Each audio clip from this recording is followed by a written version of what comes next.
तो दोस्तों आज की इस वीडियो में मैं आपके साथ यूपीएल लिमिटेड कंपनी के क्वार्टर वन फाइनेंशियल रिजल्ट को डिस्कस करने जा रहा हूँ। कंपनी ने अपने जून क्वार्टर वन फाइनेंशियल रिजल्ट को 1 अगस्त को डिक्लेयर कर दिया है। कंपनी का जो रिजल्ट है इस क्वार्टर में थोड़ा सा निराशाजनक देखने को मिला हुआ है। कंपनी के जो नंबर है वो कमजोर आते हुए नजर आए हैं। अब हम बात कर लेते हैं कंपनी के रिवेन्यू के बारे में कि कंपनी का जो मेन बिजनेस है वहाँ से कितने करोड़ की इनकम जनरेट हुई है उसके बारे में। देखिए इस क्वार्टर में कंपनी की 9,216 करोड़ की रिवेन्यू जनरेट हुई है।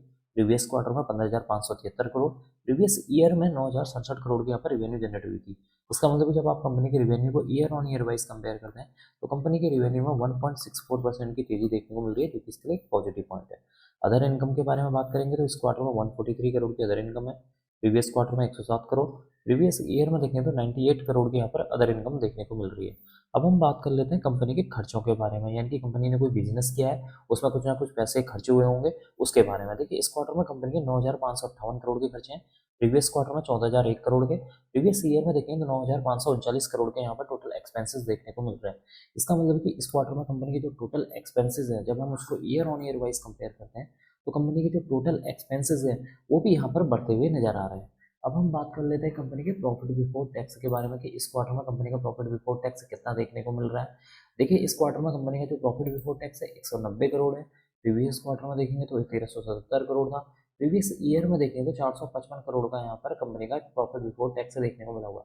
इसका मतलब कि इस क्वार्टर में कंपनी का जो प्रॉफिट बिफोर टैक्स है उसमें काफ़ी हद तक गिरावट देखने को मिल रही है, जो कि इसके लिए एक निगेटिव पॉइंट है। अब हम बात कर लेते हैं कंपनी के यहाँ पर नेट प्रॉफिट के बारे में, मुनाफे के बारे में कि इस क्वार्टर में कंपनी को मुनाफा हुआ है या नुकसान हुआ है।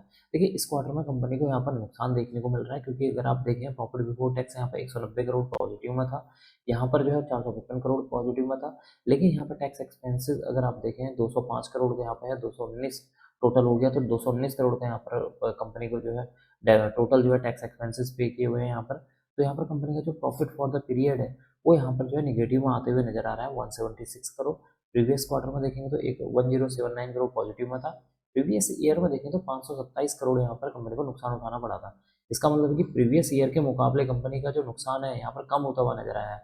लेकिन यहाँ पर फिर भी कंपनी का जो प्रीवियस क्वार्टर के मुकाबले इस क्वार्टर में नुकसान हुआ है, जिसकी वजह से मैं बोल रहा हूँ कि कंपनी का जो रिजल्ट है थोड़ा सा निराशाजनक देखने को मिल रहा है। अब हम बात कर लेते हैं कंपनी के ईपीएस यानी कि अर्निंग पर शेयर के बारे में। इस क्वार्टर में कंपनी का जो ईपीएस है 1 रुपये 98 पैसे निगेटिव में है। प्रीवियस क्वार्टर में 11 रुपये 41 पैसे पॉजिटिव में था।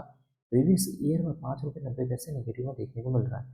इसका मतलब कि इस क्वार्टर में कंपनी का जो ईपीएस है उसमें भी एक सुधार देखने को मिल रहा हुआ है, जो कि इसके लिए एक पॉजिटिव पॉइंट है। लेकिन इस बार भी कंपनी का जो ईपीएस है वो निगेटिव में आता हुआ नजर आया है, प्रीवियस ईयर के मुकाबले की तरह ही। तो कुल मिलाकर देखा जाए इस क्वार्टर में भी कंपनी का जो रिजल्ट है वो थोड़ा निराशाजनक देखने को मिला हुआ है, क्योंकि कंपनी को प्रॉफिट होने के बजाय कंपनी को यहाँ पर नुकसान उठाना पड़ा है, जिसकी वजह से कंपनी का जो ईपीएस है उसमें एक नेगेटिव पॉइंट देखने को मिला हुआ है। कंपनी की जो सेल्स है उसमें मात्र 1.64% की तेजी देखने को मिल रही है, जो कि इसके लिए एक नंबर कमजोर आते हुए नजर आ रहे हैं। तो कुल मिलाकर कंपनी का जो रिजल्ट है इस क्वार्टर में ठीक ठाक नहीं देखने को मिल रहा है। अब मैं इस वीडियो को यहीं पर एंड करूँगा। उम्मीद करता हूँ कि आपको यह वीडियो पसंद आई होगी। अगर आपको यह वीडियो पसंद आई तो please like share and subscribe करना ना भूलें। Thank you.